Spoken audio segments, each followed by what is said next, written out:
amazing group of individuals and teams that helped us get to where we are today. Chief among them, Governor Gavin Newsom, and Gustavo Velasquez, Director of the California Department of Housing and Community Development. You will hear from both of them momentarily. I also want to acknowledge the members of my office's Housing Justice team, which I'm very proud of, has been very active, very aggressive in enforcing existing law. So, some are here today.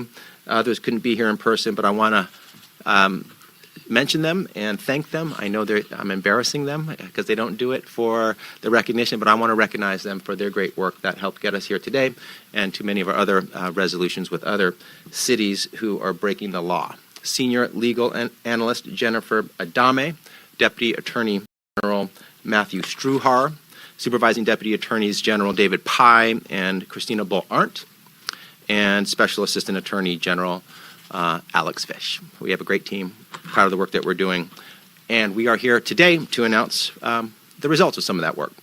The end to a lawsuit we filed against the city of Elk Grove more than a year ago after the city illegally denied a new proposed housing project. And let me be clear, they should have approved it.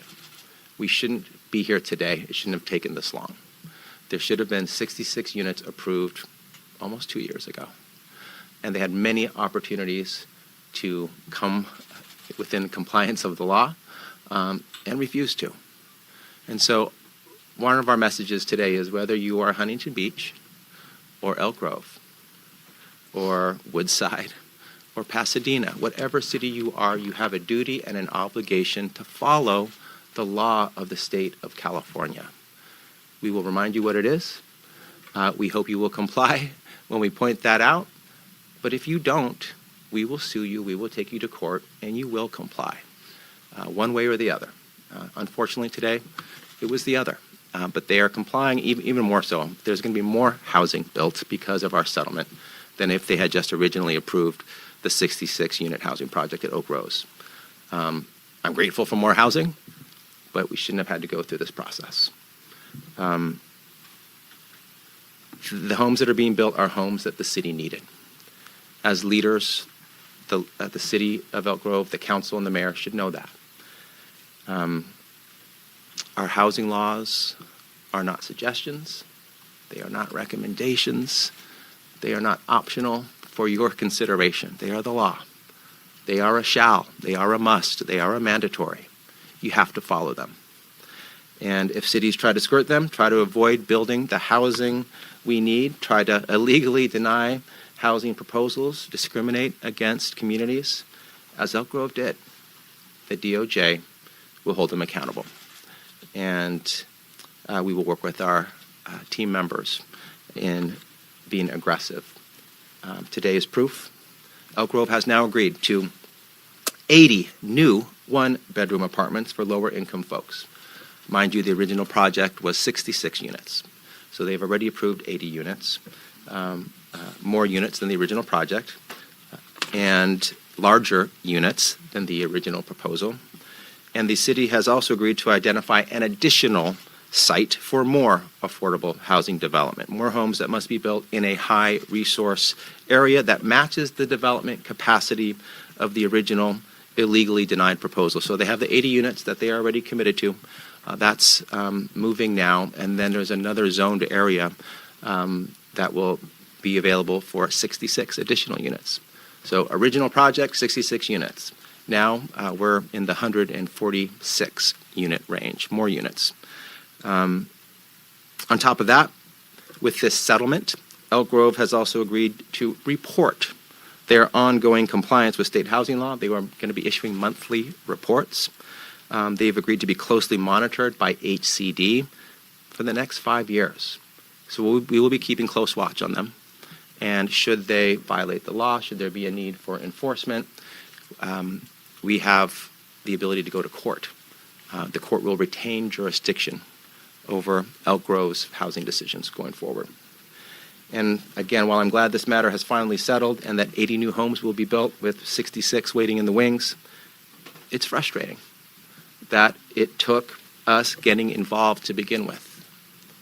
When we told, well, the city of Elk Grove should have just followed the law in the first place without the involvement of HCD or DOJ. When they heard from both of us that they were violating the law, they shouldn't have resisted. They shouldn't have made arguments that twisted them in knots. They shouldn't have pretended they were complying with the law. So it's frustrating that we have to do this, but do this we will. We will continue to enforce the law against any city that fails to follow it. And let's just get to the heart of why for a quick second. California is in the grips of a housing crisis. It requires all hands on deck and all tools in the toolbox. Everyone needs to participate in the solution. We have the highest rate of unsheltered people in the nation.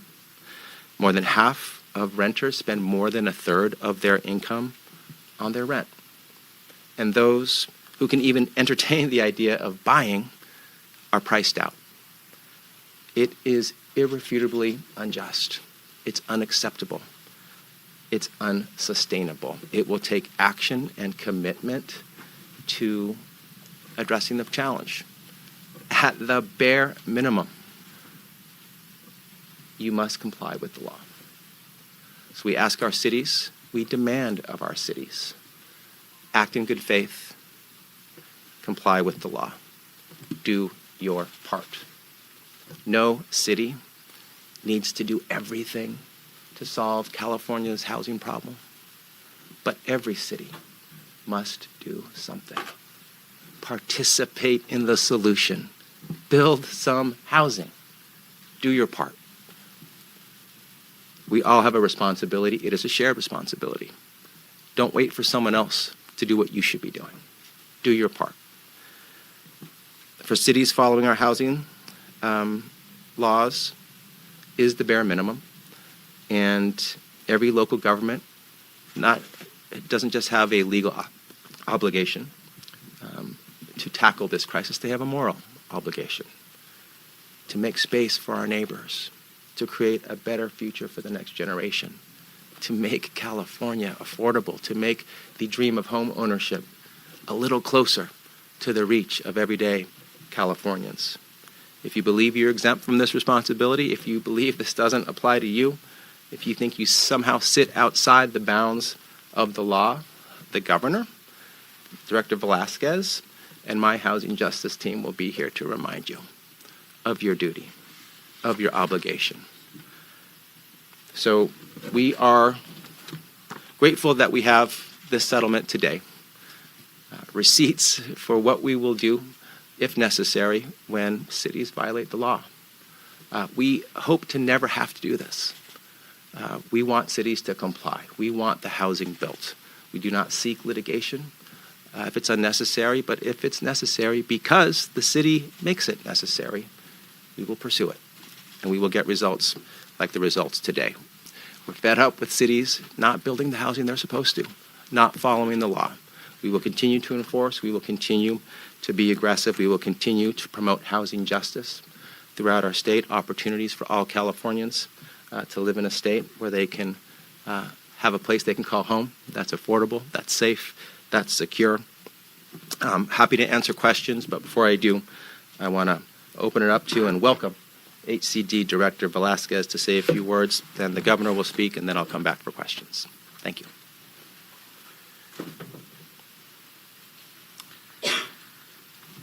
Thank you, Attorney General. Good morning. Buenos dias. Gustavo Velasquez, Director of the State Housing Department. First, I want to say that today, as the Attorney General just mentioned, is another really important milestone in the housing accountability front, and especially an important milestone in creating, as he said, more housing, which is the primary condition to alleviate the housing affordability crisis and the crisis of homelessness. More housing. The shortage in the state of California is tremendous. We are short by more than 2 million homes in order to stabilize the housing market across the income spectrum, especially housing for people that are confronted by chronic homelessness and those of very low means. And I want to thank the governor for his leadership, his support in creating, back in 2021, the Housing Accountability Unit at HCD now has been renamed to Housing and Homelessness Accountability Unit. We have Shannon West and David Caesar from the Accountability Unit here, and so many other people that work hand by hand with the Department of Justice. I think, Attorney General, this is one of the most successful collaborative partnerships in the state of California government, the administration, HCD, and the Department of Justice. Together, the efforts, 3 years after the Housing Accountability Unit was created, the efforts have enabled, have facilitated, including today with Elk Grove, the creation of more than 7,400 new homes in the state of California, of which 3,000 are affordable homes. This is working. This program actually is unprecedented, first of its kind in the country, created in 2021. And I want to say, especially this project is so important because of permanent supportive housing. We're making a lot of efforts, 16,000 units under Project Home Key that has created a lot of new permanent supportive housing, and more to come, thanks to Proposition 1 and Home Key Plus. But this is the type of housing that we need in the state of California the most. And so to the city of Elk Grove, yes, we will be monitoring this city for the next 5 years. We will be reviewing every proposal to develop housing in the city of Elk Grove. We're making sure that more housing is built for those most in need in the city of Elk Grove. And I would just say, on a personal note, I had the privilege a few years ago under the Obama administration to be the Assistant Secretary for the Office of Fair Housing at HUD. And I knew then what is true today as well, that people with disabilities, physical, visual impairments, mental disorders are some of the most affected in their efforts to secure safe, decent, dignified, accessible, affordable housing. And this lawsuit started because of a denial that would affect people with disabilities and others that need the supportive services in housing. And for that, I think this is another great milestone in addition to upholding important pieces of legislation that this governor has signed into law, like SB 35, now 423, the Housing Accountability Act, Fair Housing Law. But this is another great milestone, Attorney General, in upholding, in securing the legacy in the state of California to uphold fair housing laws and create inclusive communities of opportunities up and down this great state. And with that, let me bring to the front our great governor, Governor Gavin Newsom. I appreciate you reminding everybody what this project was about. It was for people with disabilities, and it was denied 66, 67 unit development. At the same time, the city was approving similar sized developments, but not for people with disabilities. So just want to sort of level set the why we're here. But I came enthusiastically when I heard about this press conference today because I wanted to thank the Attorney General. I want to thank him for his partnership, for his leadership, not just his stewardship, for taking this a theory of the case that we had a few years ago relating to housing accountability to a whole nother level and driving that accountability and backing up that accountability. We came up with an idea a few years ago, $4.3 million set aside in the budget. We had 25 or so folks that we had identified to develop and design this unit. We were hopeful it would produce real results. Never did we expect an Attorney General to associate himself and partner so forcefully with that unit in a collaborative space that has advanced demonstrable results in just a few years. So again, gratitude and respect for your team. Many of them we had an opportunity to talk to just a moment ago, to our team collectively in the state of California for their good work, and for the legislature for enabling and supporting this process the entire time. Thank you, ultimately, the folks in Elk Grove for eventually doing the right thing. However they found their way there. They eventually landed in the right spot, and ultimately, despite the denial, the delay, we won't ultimately be denied more units as the Attorney General laid out. As it relates to the deeper issue, and I won't belabor the points because they've been made more eloquently than I could, this is the original sin in the state of California. We can't make up for 50 years of neglect. The world we invented in many respects is now competing against us. I said it ad nauseum. You've heard me, it's a bingo card. State vision is realized at the local level. Localism is determinative as it relates to housing, as it relates to all policy making. And NIMBYism has gotten in the way of progress, and it has impacted the quality of life and the cost of living in the state of California. There's no issue that impacts the state in more ways on more days than the issue of housing. If there was one, I get this question a lot, if there's one thing you would do in the state of California, I'd rewind the last 50 years as it relates to housing policy and do exactly what we are doing now. Not only as it relates to accountability, but flexibility and land use reform, SEQA reform. I have signed 34 SEQA reform bills as governor of the state of California, providing resources and a resourceful mindset to support with technical assistance, support communities, large and small, all across this state. And we have been doing that. Now, the most important thing is to tune in and see what the Fed does with interest rates and continue the progress as we tame inflation to see those interest rates decline and to start getting the housing production moving again in the state of California. 2.5 million. That's the new established legal goals by 2030 in the state of California under this RENA process. The housing element we continue to enforce.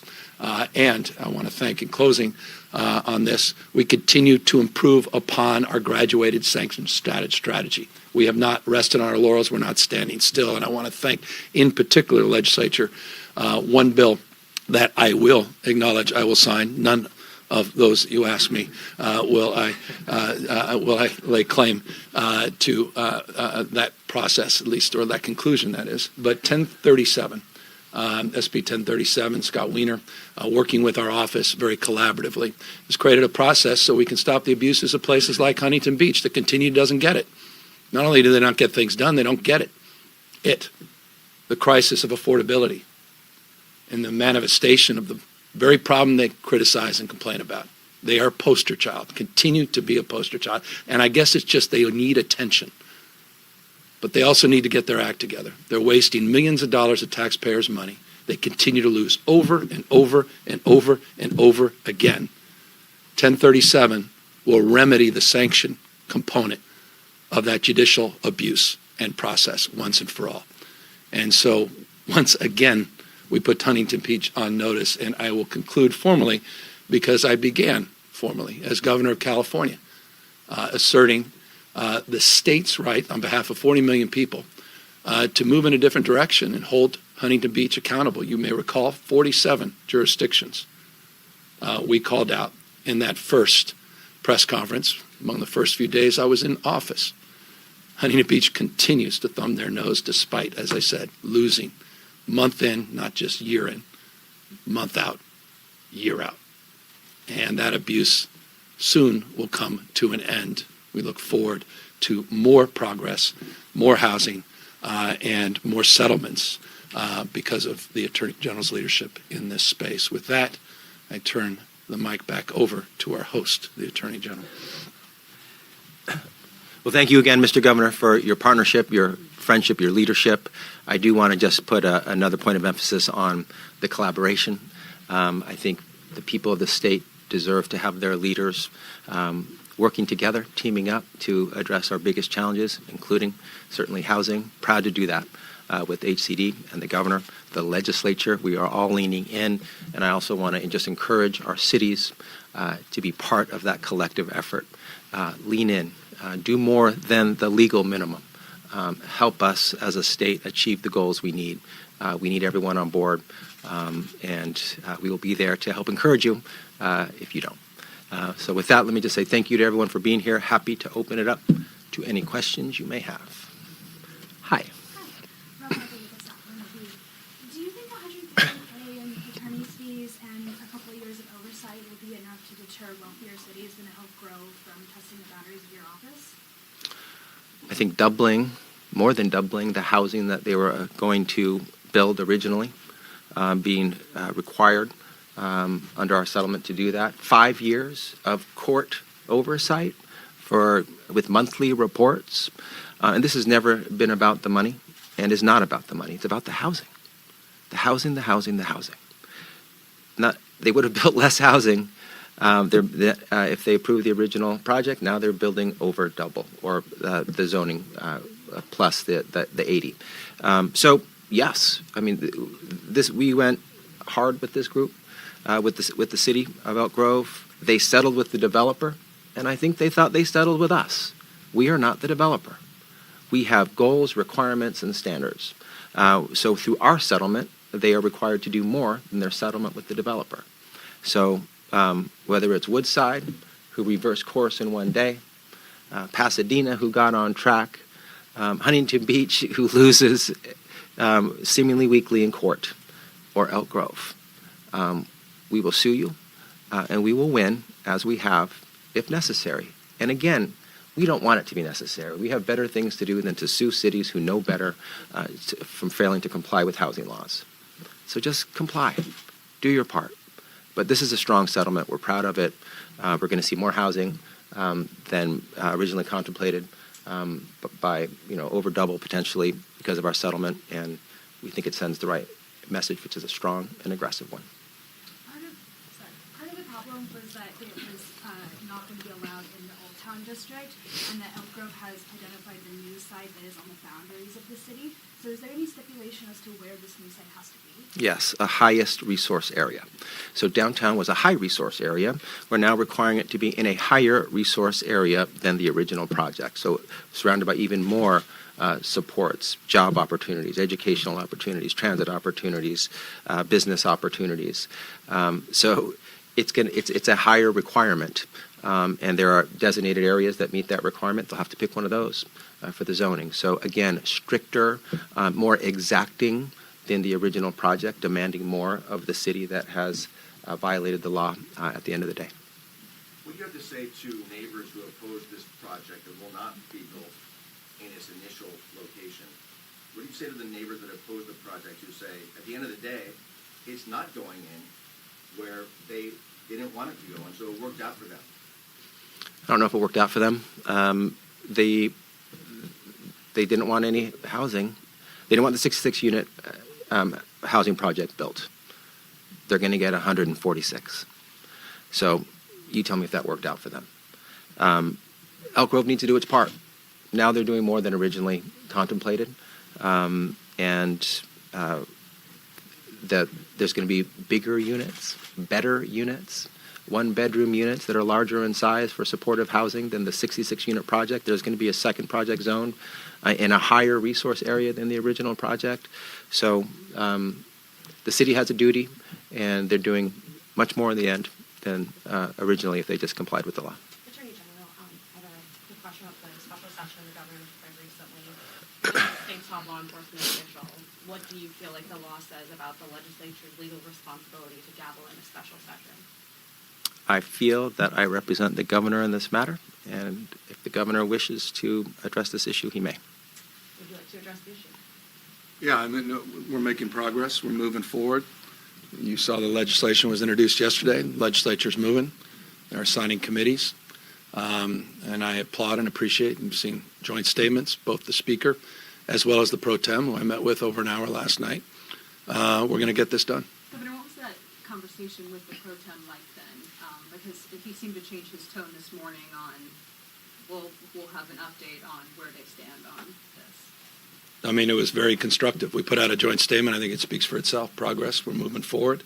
We're going to get this done. Speaker's already put together his committees. We're moving it as expeditiously as we possibly can. We were hopeful to get it done at the end of the legislative session.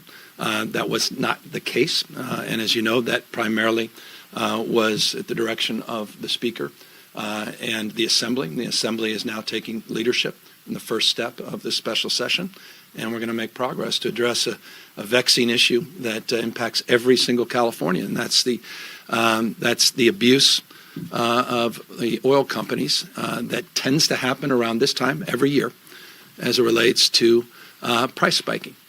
You experienced it 2 years ago. I think it was October 4th. 2022, $2.61 more than the national average. We saw gas prices averaging in California $6.42. You saw it last year on September 30th, $2.25 above the national average. Today, it's roughly $1.43 above the national average. But we know this is the time of year that we have planned and unplanned refinery maintenance, which spikes the cost of gasoline and spikes the profits of those that are doing the maintenance. 5 companies have 90% market share.